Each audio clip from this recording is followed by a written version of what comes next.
소방공무원 수험생 여러분 안녕하십니까. 소방공무원 강의를 담당하는 이종호라고 합니다. 자, 이번 시간에는 저희 처방학개론 빵꾸노트 진행을 하기로 했었죠. 법규도 진행을 했고요. 이제 학개론을 한번 또 진행을 해보도록 하겠습니다. 다시. 소방공무원 수험생 여러분 안녕하십니까. 소방학개론 강의를 진행하는 이종우라고 합니다.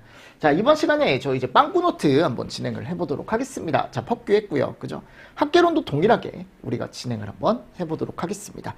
약간 속도감 있게 진행을 한번 해볼게요. 그러면 빵꾸노트라는 건 일단 우리가 이제 핵심 단어를 잘 채울 수 있는지, 그죠? 우리가 이 정도는 정리를 하고 있는지 다시 한번 점검을 하고, 그리고 이제 레벨업 모의고사를 통해서 다시 한번 실력을 우리가 기출문제를 풀 수 있는지. 근데 똑같은 기출문제는 아니라 그랬죠. 제가 이제 응용을 해서 여러분들한테 모의고사를 내드리면 주말에 드리면 그 문제 한번 풀어보시고, 맞나요? 레벨 2 1월에 동영으로 가기 위한 하나의 발판으로 삼자라고 제가 말씀을 드렸습니다. 그럼 빵꾸노트 한번 가보도록 하겠습니다. 자, 여기 가보면 이제 연소이론부터 해서 제가 아마 넣어놨을 거예요. 그죠? 그래서 기초이론이라고 지금 들어가 있죠? 맞나요? 그럼 이 기초이론은 우리가 예전에 다 배웠던 거죠. 그죠? 배웠던 거니까 같이 한번 보도록 하겠습니다. 그럼 제가 비중이 있고 뭐가 있다? 증기비중이라는 게 있다 그랬죠. 그죠? 기본 이론에 가보면. 자, 그러면 물의 밀도와 어떤 물질의 밀도를 비교한 값이 비중이고, 공기의 어떤 무게와 어떤 물질의 무게, 분자량 비교한 게 증기비중이죠. 맞습니까? 증기비중. 얘는 기준물질이 물이니까 S가 1보다 크면 저희가 보통 비중을 S라고 한다 그랬으니까요. 물보다 무겁다라는 거고, 그죠? 반대로 S가 1보다 작으면 물보다 가볍다라는 거죠.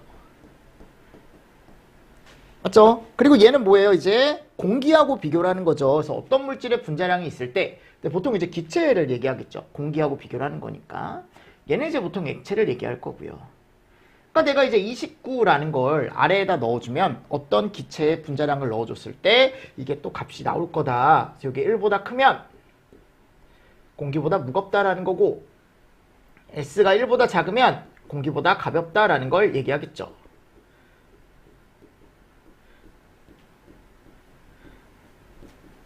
무슨 말씀인지 아시겠습니까? 그래서 이런 개념들 같이 좀 정리를 해주시면서 넘어가자고요. 그죠? 그래서 비중과 증기비중에 대한 정의는 잘 정리를 해주시면 좋습니다. 어려운 거 아니니까요. 그죠? 자, 두 번째. 물질의 성질이 변하지 않고 이제 모양만 변하는 걸, 자, 모양만 변한다. 물이 얼음이 되고, 그죠? 또는 이제 물이 다시 수증기가 되고, 또는 거꾸로도 가능하다 그랬죠. 그죠? 자, 얘를 우리가 뭐라고 한다? 물리적 변화라고 얘기한다. 물리적 변화. 그죠? 기체와 고체 간에 우리가 이제 상이 변하는 거, 상태가 변하는 걸 승화라고 얘기합니다. 요거 두 개 다 승화라고 하니까 잘 보시고, 고체가 액체가 되는 걸 융해, 액체가 고체가 되는 걸 언다, 응고, 액체가 기체가 된다, 기화, 기체가 액체가 된다, 액화. 맞습니까? 이 단어들도 한 번씩 더 정리를 해두시면 좋습니다. 세 번째, 물질의 모양과 성질이 모두 변한다. 자, 지금 모양만 변하는 게 아니고 그 자체 성질도 변하는 거다. 그럼 걔를 뭐라고 한다? 우리는 화학적 변화라고 얘기한다. 그럼 이 화학적 변화에 가보면 무슨 변화가 있다? 에너지를 외부로 방출하는 반응이 있고 외부로부터 열을 흡수하는 반응이 있다. 외부로 방출하는 반응이 발열, 흡수하는 반응이 흡열. 맞죠, 여러분들? 그래서 우리가 발열 반응이라고 하면은 어떤 반응 물질 10자리가 있으면 방출을 했으니까 나중에 나오는 건 7밖에 안 남을 거다. 왜냐하면 바깥쪽으로 발열이라는 걸 했으니까요. 3을 잃어버리면 나중에 생성물은 처음에 10이던 애보다 오히려 규모가, 그죠? 본인 몸뚱이가 더 작아졌겠죠. 그죠? 자, 여기는 어떻게 되는 거예요? 반대죠. 그러니까 내가 예를 들어 여기가 10이다. 근데 나는 바깥쪽에서 3을 가지고 올 거다. 그럼 얘 덩어리는 더 커지죠. 13으로. 무슨 말씀인지 아시겠습니까? 그래서 얘를 우리가 뭐라고 한다? 흡열이라고 얘기한다고. 뭐라고 얘기한다고? 흡열. 그죠? 그래서 부등호 관계로 얘를 나타내고 싶다라고 한다면 반응물이 생성물보다 크다. 발열. 반대다. 흡열. 이렇게 얘기할 수 있다고요. 그죠? 그래서 발열과 흡열에 대한 것들은 제가 예전에도 설명을 한 번씩 더 드렸으니까 여러분들이 한 번 더 정리를 또 해주시면서 넘어가 주시면 되겠죠. 그리고 우리는 비열에 대한 걸 알고 있어야 된다. 그럼 비열 같은 경우는 어떤 물질 1g 또는 1kg이 있는데 그 물질의 온도를 1도씨 올릴 때 필요한 열량을 뭐라고 얘기한다? 우리는 비열이라고 얘기한다.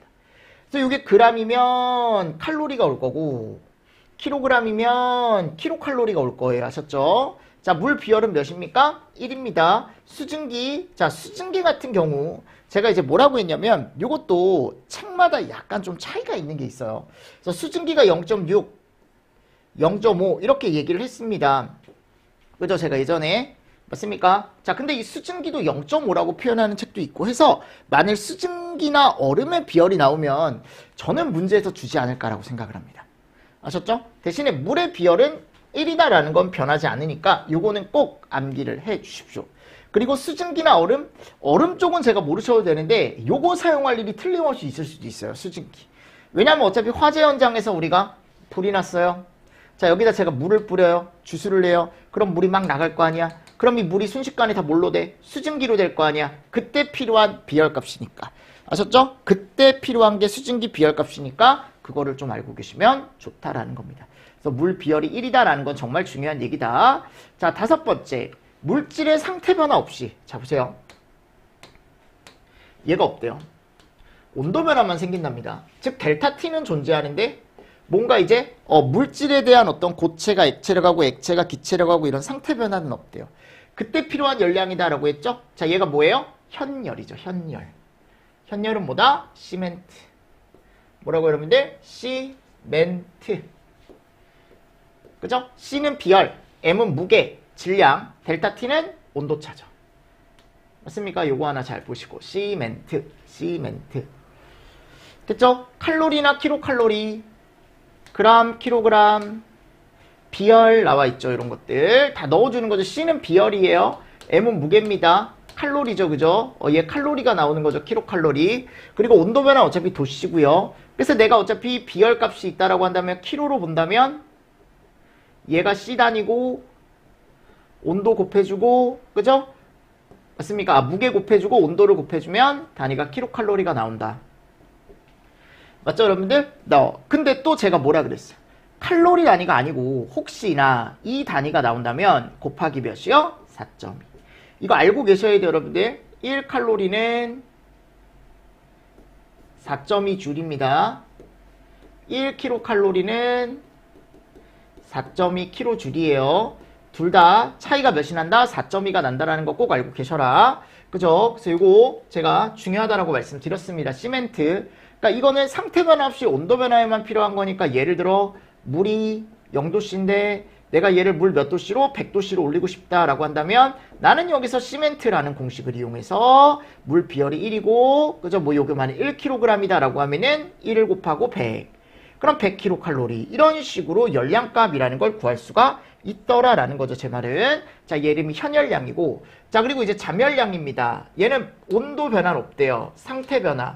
그러니까 우리가 100도씨 언저리에서 이제 물이 끓기 시작한다 그랬죠. 그럼 그 100도라는 온도를 딱 봤을 때 상태 변화만 있는 거죠. 100도 어딘가에서니까 100도 여러분들 100도에서 물이 끓기 때문에 100도라는 온도가 일정한데 여기에서 이제 물이 뭐가 되기 시작한다? 기체가 되기 시작한다. 그럼 지금 온도 변화는 없지만 상태 변화가 됐잖아요. 그죠? 그럼 물이 기체가 되는 걸 우리 뭐라고 한다? 증발, 기화라고 얘기한다. 그때 필요한 열량이 얼마다? 오징어 삼겹살구이 539. 그쵸? 융해 잡열, 융해열은 융해. 그죠? 융해. 이음 3개죠. 그죠? 80.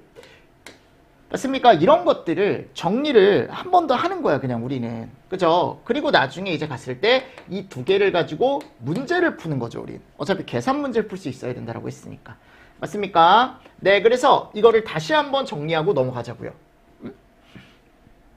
자, 그리고 7번. 중요 원자량. 자, 요거는 우리가 암기를 해야 될 수치다. 특히 요 4개. 여기 4개. 다른 것들도 중요하지만요. 그죠? 그래서 원자량은 꼭 암기하십시오. 그래서 내가 얘를 가지고 이제 분자량도 구할 수 있고, 그죠? 그래서 이거는 당연히 다 암기를 하고 계실 거라고 생각을 하고, 제가 예전에 요 두 개는 종류 정도 알고 계시면 좋다.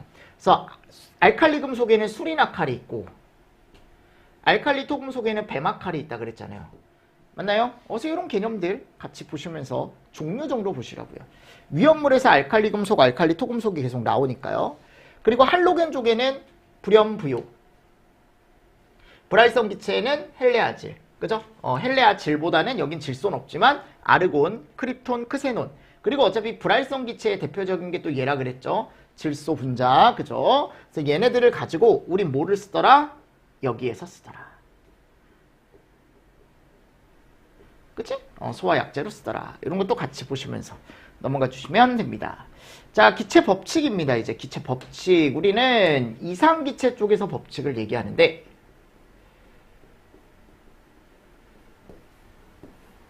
세 가지를 가지고 얘기합니다. 압력과 최적과 절대온도. 그죠? 압력, 최적, 절대온도. 그럼 첫 번째 갔을 때 온도가 일정할 때는 우린 무슨 법칙을 가지고 올 수 있다? 보일의 법칙을 가지고 온다. 그래서 보일의 법칙은 항상 PV는 어떻다? 일정하다. P1, V1은 P2, V2다. 그죠? 그래서 이런 것도 같이 보시고, 그리고 제가 샤를 있다 그랬죠? 샤를. 자, 샤를은 온도를 일정하게 놓는 게 아니고 뭐를 한번 일정하게 놓는다? 압력과 최적을 일정하게 놨을 때도 이런 공식을 우리가 또 만들 수가 있더라라고 제가 말씀을 드렸습니다. 그리고 얘네 두 개를 합친 게 얘라 그랬죠. 어우, 너무 중요하죠. 그래서 얘 이름이 보일 샤를이다. 그래서 피부치라고 했죠. 또는 피부과 선생님, 피부과 선생님, 티처. 그래서 이걸 어떻게 해라? 알고 계셔라. 그래야 내가 만일 온도가 일정하다라고 하면은 온도를 없애보는 거죠. 그럼 P분은 항상 어떻다? 일정하다. 압력이 일정하다? 그럼 T분의 V는 항상 일정하다. 똑같잖아요. 최적이 일정하다? 일정한 걸 없애보면 되는 거야. 보일샤를 해서. 그러니까 문제를 딱 받았을 때 이상기체 문제가 나오면 뭐가 일정한지 먼저 여러분들이 한 번 더 판단을 해보실 필요가 있다라고 제가 말씀을 드렸죠. 그리고 여기서 조심할 게 온도는 무조건 절대 온도다. 됐죠? 그리고 여기서 하나 더 가서 얘를 보셔야 된다. 자, 이름이 뭐예요? PV는 N분의 WRT. 이상기체 상태 방정식. 그죠? P는 압력일 거고 V는 최적일 겁니다. 그리고 N은 뭐예요? 몰수죠. 몰수. 분자수라고 해가지고 얘를 따로 구하고 싶다라고 한다면 N분의 W. 그래서 분자량분의 질량 넣어주시는 거고, 이 R 값이 정해져 있는 거라 그랬죠. 일반 기체 상수라고 해가지고 0.082.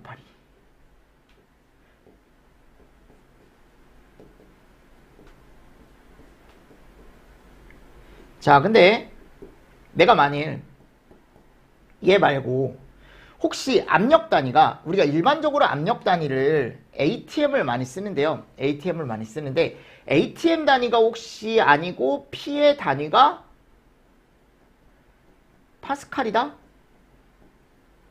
ATM 단위가 아니고, 그러면 내가 얘를 몇으로 한다 그랬냐면, 근데 이게 8314로는 안 나올 거예요, 여러분들. 안 나오는데 혹시 참고로 해서 보시면 좋지 않을까라고 생각을 합니다. 됐습니까? 자, 그래서 이게 한번 시험 문제가 나온 적이 있다. 나온 적이 있으니까 이 식 정도는 체크하고 가셔라 라고 제가 틀림없이 말씀드렸었죠. 그쵸? 맞나요? 그래서 이런 개념들 같이 좀 보시면서 넘어가 주시면 좋지 않을까라고 생각을 합니다. 자, 온도, 섭씨 온도와 화씨 온도. 자, 제가 뭐 보라 그랬어요? 이거 뭐라 그랬죠? 이거. 그죠? 요식. 그래서 9호씨 3위. 그래서 확이죠, 확씨. 내가 그랬잖아. 확씨. 빨리 구워. 9호씨 삼겹살 2인분. 뭐 이런 식으로 제가 외우라 그랬죠. 그쵸? 화씨 온도라고 되어 있습니다. 됐나요? 그러니까 이게 되게 단순하게 시험 문제에서 예를 주고, 섭씨를 주고, 예를 들어 뭐 온도가 20도다. 그럼 20도 여기다 넣어주는 거야. 그럼 5분의 9에 20에 플러스 32가 되는 거죠. 그죠? 그럼 36에 30이니까 68. 그죠? 뭐 이런 식으로 해서 이제 화씨로 바꿀 수가 있다. 그러니까 이런 문제도 나올 수 있다라는 거고, 중요한 건 얘죠. 켈빈. 우리 구할 줄 알죠, 이제? 절대 온도로 바꾸면 273을 더해주면 켈빈이 나오더라. 그죠? 이런 개념들 같이 또 보시면서 넘어가 주시면 좋을 것 같습니다. 됐나요? 자, 이제 두 번째, 우리 이제 연소가 뭐냐라고 해서 연소의 정의가 나와 있습니다. 그러면 연소라는 건 불태워 없애는 거, 그죠? 자, 그럼 연소는 뭐와 뭐를 수반해요? 빛과 열을 수반하죠. 맞죠? 그리고 급격한 산화.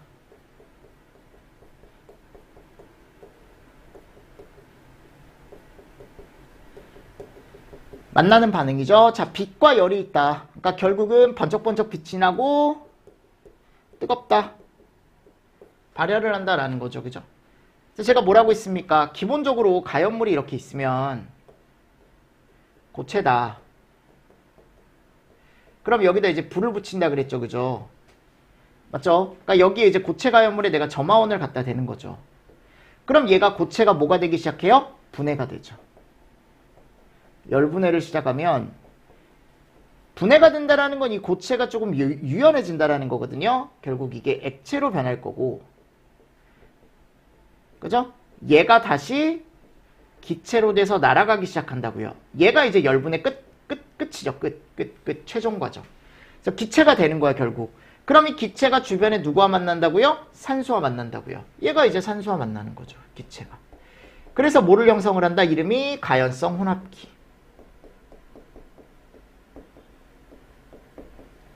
그래서 이 가연성 혼합기가 불이 붙으면 빛과 열이 나는 거다라고 제가 말씀을 드렸습니다. 빛과 열이라는 건 결국 불꽃이다라고 제가 말씀드렸어요. 그죠? 자, 이건 이제 고체 가연물일 때고, 액체도 마찬가지죠. 액체 가연물도 열분해가 되면 얘는 바로 뭘로 변해요? 기체로 변하죠. 바로 기체로 가죠. 그죠? 열분해 시에. 맞죠? 바로 기체로 가는 거죠. 바로 기체로. 이렇게 날아가는 거죠. 날아가는 거죠. 그러니까 열분해가 얘는 고체에서 액체에서 기체지만, 고체 가연물은 얘는 한 번의 과정을 통해서 바로 기체로 열분해가 된다고요. 그럼 얘가 생성되기가 더 쉽겠죠. 그러니까 더 잘 타는 거예요, 액체가. 기체는 그 자체가 가연성 혼합기를 주변의 산소와 만나서 바로 만들 수 있는 애니까 기체가 제일 위험하다라고 제가 말씀을 드렸습니다. 그래서 기본적인 가연물의 메커니즘은 얘다. 항상 최종 상태는 얘다라는 걸 잘 보시라고. 항상 최종 상태는 기체다. 열분해가 됐을 때. 당연히 열분해가 없는 가연물도 있습니다. 근데 그 열분해가 없는 가연물은 일부기 때문에 대부분이 열분해가 동반이 되고, 열분해가 동반이 됐을 때 가스나 기체가 나오고 주변의 산소와 만나서 가연성 혼합기가 형성이 되고, 거기에 불이 붙으면 이제 우리가 불이 났다라고 얘기하는 거라고요. 얘를 이름을 우리가 연소라고 얘기하는 거죠. 자, 철이 녹쓰는 건 연소가 아닙니다. 그죠? 얘는 산화는 맞죠? 얘 산화는 맞아요. 철이 녹쓰는 건 산소와 만나는 건 맞습니다. 근데 뭐는 하는 게 아니라 그랬어, 내가. 얘가 안 나오잖아요. 그죠? 발열이 안 되잖아요. 그러니까 이거는, 그냥 이건 철이 녹쓰는 거야. 그러니까 이걸 우리가 연소라고 하지 않는 이유는 뭐가 없다? 발열이 없다라는 거. 발열이 없다라는 거. 자, 질소와 같이 산화, 흡열. 자, 보세요. 질소는 산화 반응을 해요. 틀림없이. 아셨죠? 산화 반응이라는 걸 하지만 결국은 뭐를 한다? 흡열. 흡열이라는 것 자체가 열이 안 나온다라는 거니까 우리가 이걸 연소로 볼 수 있을까요? 볼 수 없죠. 그쵸? 아니다. 연소 반응은 열 생성률이 외부로의 열 손실률보다 어떻대요? 큰 조건에서 발생한대. 그러니까 열 생성률이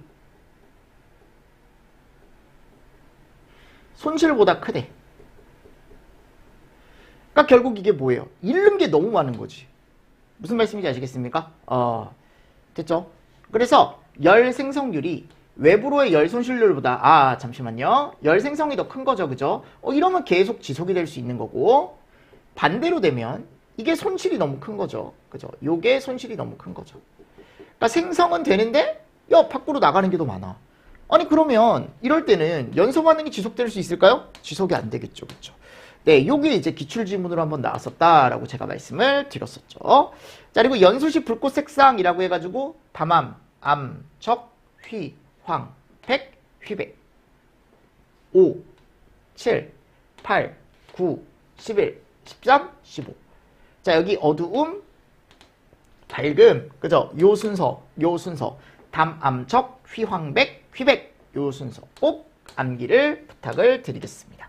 뭐 꼭이라기보다 그냥 나오면 제가 예전에도 막 꼭 암기 막 이런 얘기는 안 했지만 그래도 마지막에 갔을 땐 한번 또 정리를 해주시면 문제로 구성이 됐을 때 맞출 수 있지 않을까라고 생각을 합니다. 그래서 어두운 것과 약간 밝은 거 느낌으로 좀 봐주시면 좋다라고 설명을 드렸었죠. 맞죠? 기억하시죠? 네, 요거 잘 보시고요. 자, 그리고 나서요, 이제 산화제가 뭐고 환원제가 뭐냐. 산화제는 자신은 뭐가 되는 거예요? 산화가 되는 거죠. 자신은 환원이 되는 거죠. 환원이 되고 남을 어떻게 되는 거예요? 산화시키는 물질이죠. 그러니까 본인이 가지고 있는 산소를 잃음으로 인해서 남을 태울 수 있는 애고, 환원제는 자신은 산화가 되면서 본인은 산소를 얻는 거죠. 그럼 본인이 산소를 얻으려면 남한테서 뭘 뺏어와야 돼요? 산소를 뺏어와야죠. 그죠? 그래서 산화제의 가장 대표적인 물질이 산소, 환원제의 가장 대표적인 물질이 가연물. 맞죠? 그래서 산화와 환원에 대한 정의 다시 한번 정리를 하시고, 우리가 산화제가 뭐고 환원제가 뭔지는 꼭 정리를 해두셔라 라고 제가 말씀을 드렸었습니다. 그죠? 그리고 산화와 환원은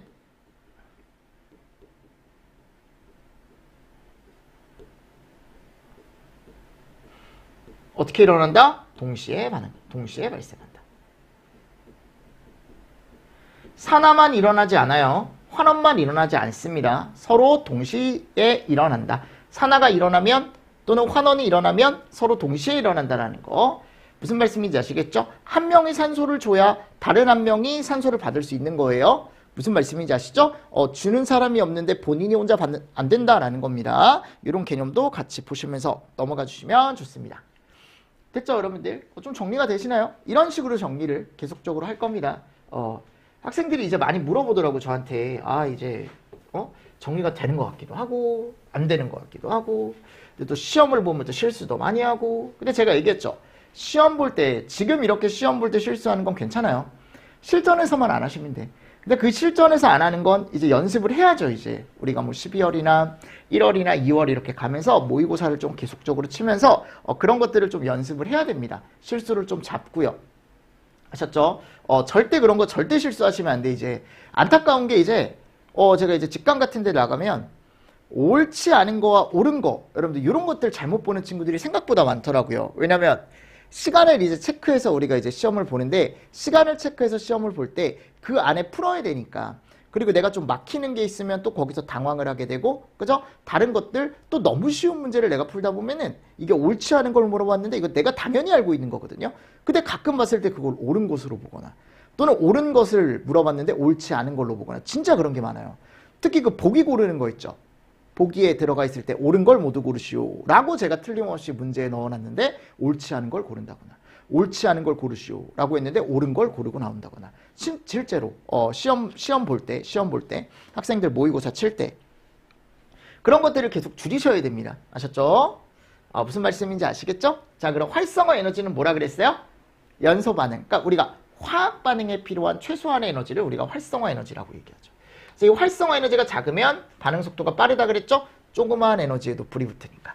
활성화 에너지가 크면 걔는 많은 에너지를 줘야 불이 붙는 애니까 느린 반응이죠.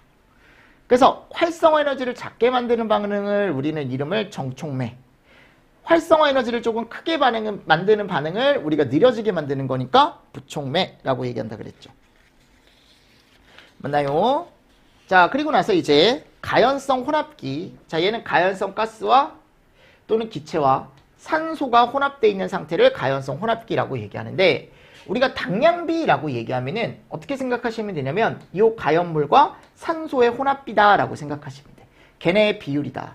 그래서 얘네들이 정말 기가 막히게 섞여 있는 상태는 1일 때다. 그래서 1일 때는 뭐가 나타난다? 완전연소라는 게 나타나더라. 완전연소라는 게 나타나더라. 그죠? 이것도 같이 보시면서 넘어가 주십시오. 그러니까 당량비라는 건 결국은 다른 말로 우리가 뭐라고 얘기하냐면 혼합비라고 얘기하는 거야. 당량비, 혼합비. 다음 네 번째, 완전연소와 불완전연소에 대한 정의입니다. 산소 공급이 충분하다, 불충분하다라고 했을 때 완전연소와 불완전연소로 제가 구분을 할 수가 있다라고 제가 말씀을 드렸었죠. 그래서 탄화수소로 된 연료가 완전연소가 되면 대표적으로 이 두 가지가 나온다고. CO2와 뭐가 나와요? H2. 완전 연소가 이루어지면 불완전 연소시보다 많은 열이 방출이 될 수밖에 없죠. 불완전 연소는 불충분할 때 나오고 불완전 연소한다 라고 되어 있고요. 탄화수소로 된 연료가 불완전 연소하면 일산화탄소와 물이 생성된다. 그죠? 자, 완전 연소는 산소 공급이 충분한 상태고 불완전 연소는 불충분한 상태를 얘기한다. 그죠? 그래서 나오는 게 두 개가 다르다. 그래서 여기는 CO2와 H2O가 나오고 여기는 CO와 H2O, 뭐 그름, 흑연 이런 애들이 나온다 그랬죠. 그쵸? 그래서 이따가 보시면 여러분들 밑에다가 이제 채울 수 있게 제가 넣어놨으니까 같이 더 보시면서 넘어가 주십시오. 그래서 흑연이나 그림 이런 것도 많이 나온다 그랬죠? 그름. 온도가 두 개 다 높지만 얘가 산소가 모자라기 때문에 조금 낮게 나타난다라는 거 정도. 그래서 불완전 연소의 원인 가보면 요거는 최근에도 시험 문제가 나왔기 때문에 공기양 부족, 산소량 부족, 배기 불충분, 그죠? 환기 불충분, 불꽃이 저온 물체에 접촉하여 온도가 떨어졌을 때, 그죠? 요런 개념들을 4개를 같이 세팅을 좀 해두시면서 넘어가 주시면 좋다라는 거 한 번 더 보시면서 넘어가겠습니다. 자, 그러면 우리가 지금처럼 이제 완전 연소가 되는 거에 이제 뭐를 아셔야 되냐면 반응식을 몇 가지를 아셔야 되는데 대표적인 거 요거 4개는 꼭 암기하셔라. 메프부, 메테인, 에테인, 프로페인, 부테인 또는 메탄, 에탄, 프로판, 부탄. 자, 그래서 얘가 메탄, 에탄, 프로판, 부탄이 산소와 만났을 때 최종적으로 뭐가 나와야 된다? 완전 연소라고 하면은 CO2와 H2O가 나와야 된다. 보이시죠? 그럼 이렇게 CO2와 H2O가 나오려면 여기에 필요한 산소 몰수, 산소 부피가 얼마가 될 거냐라는 거죠. 다 외우셨죠? 요거 2 그리고 얘가 얼마예요? 3.5 5 6.5 그죠? 요게 제일 중요합니다. 요 숫자들이 제일 중요하고 뭐 황에 대한 요것도 최근에 나왔고 그죠? 황과 산소 이산화황 나오는 거. 자, 메틸알코올과 에틸알코올도 최근에 출제가 됐죠. 그래서 여기가 1.5, 여기가 3.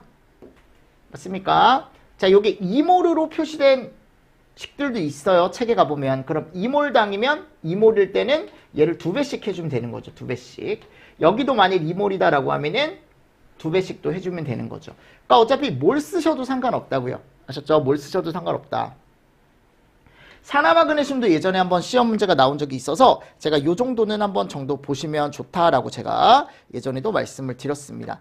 원래는 제가 벤젠이나 디에틸에테르도 책에다 넣어놨었어요. 원래는. 근데 그것까지 나올까라는 생각은 들어서 일단 디에틸에테르는 제가 잘 모르겠는데 혹시 벤젠이 나온다라고 한다면 이게 벤젠이거든요. 벤젠. 그래서 벤젠 같은 경우는 여기가 7.5입니다. 7.5. 됐죠? 그랬을 때 CO2와 H2O가 나온다.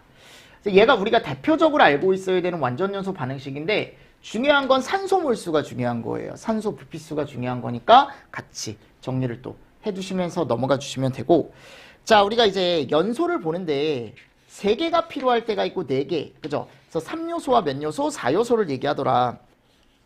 맞나요? 그럼 3요소와 4요소를 얘기했을 때 우리가 3요소 너무 쉬우니까 이거 뭐 있어요? 가연물, 산소공급원, 점화원. 4요소는 연쇄반응까지. 그래서 얘는 불꽃이 없어요. 3요소는 불꽃이 없습니다. 근데 연쇄반응이 존재할 때는 얘가 있다 그랬죠. 그래서 3요소를 우리가 심표무작, 여기를 표불유발. 기억하시죠? 네, 표불유발.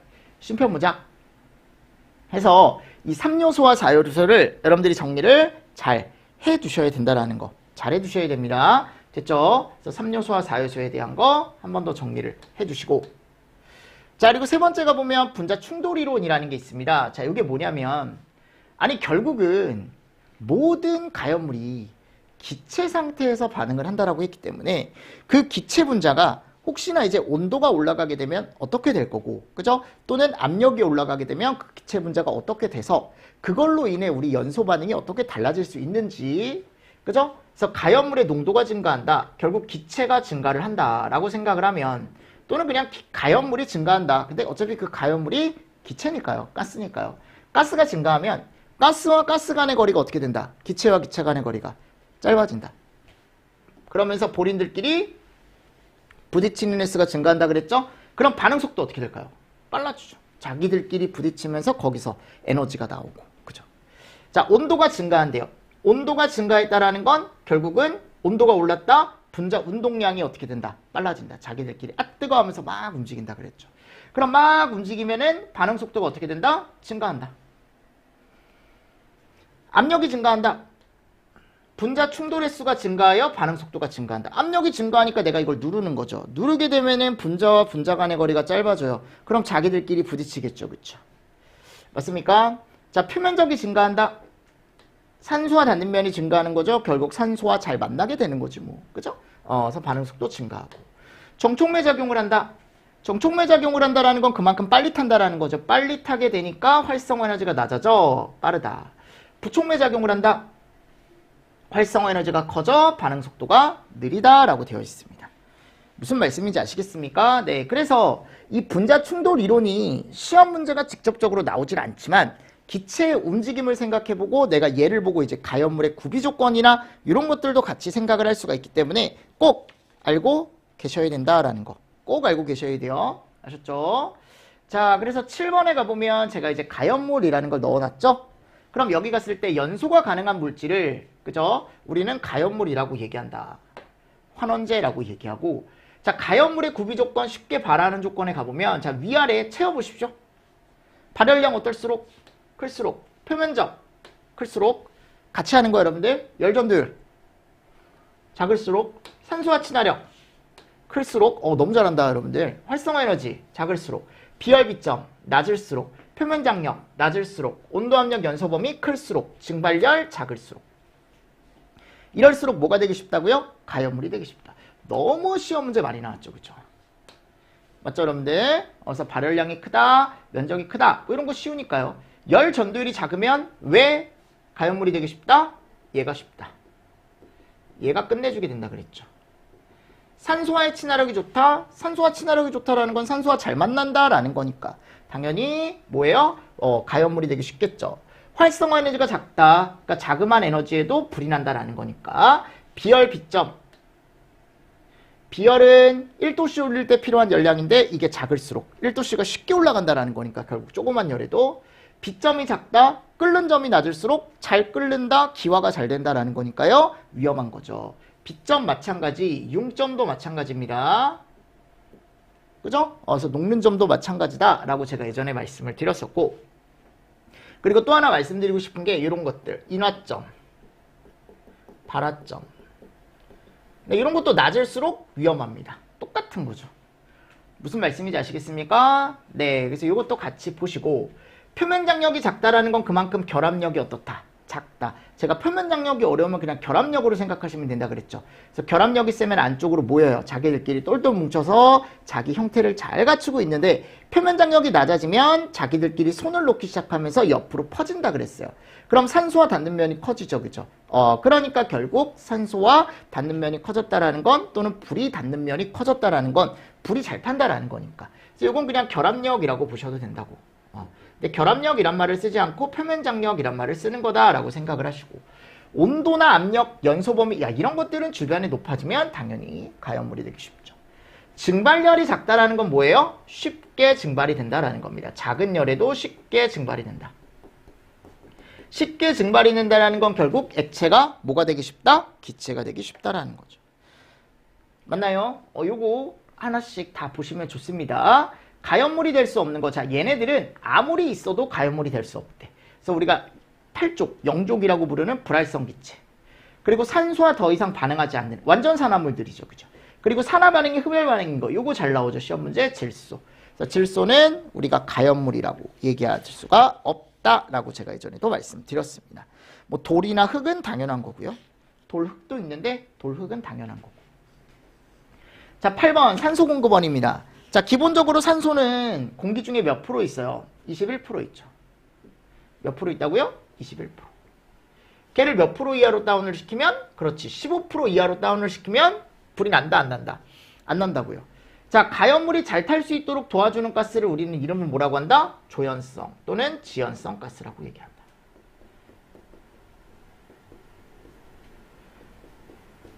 그래서 오공산 연불이 있다 그랬죠? 손오공이 산에 가서 연불을 외운다. 오공산 연불. 자, 조연성, 지연성 물질에는 뭐가 있다? 1류, 5류, 6류 위험물이 있다. 1류, 5류, 6류 위험물이 있고, 자, 이론적인 내가 산소량을 구하고 싶다라고 한다면 공기량에다가 100%인 공기량에 몇 프로가 산소예요? 21%가 산소죠. 그죠? 이런 것도 같이 보시면 좋죠. 그럼 공기량을 구하고 싶다? 산소량을 얘로 나눠주는 거죠? 그죠? 됐죠? 자, 그리고 산소 농도 증가 시에는 연소 속도 빨라지죠? 화염온도 높아지겠죠? 폭발 범위, 연소 범위 넓어지죠. 발화점이나 점화 에너지, 활성화 에너지는 어떻게 돼요? 작아지죠. 그죠? 그래서 점화 에너지와 활성화 에너지는 같은 말이다라는 것도 한 번 더 보시면서 넘어가 주시면 좋습니다. 됐죠? 자, 그리고 9번에 가보면 뭐가 나와요? 이제 점화원이 나옵니다. 어떤 물질의 발화에 필요한 최소한의 에너지를 주는 애다라고 되어 있는데 요거는 조금 쉬었다가 제가 설명을 한번 드려보도록 하겠습니다. 아셨죠? 자, 이런 식으로 학개론을 한번 쭉 정리를 한번 해보도록 하겠습니다. 아셨죠? 자, 이번 시간도 수고 많으셨습니다. 수고하셨습니다.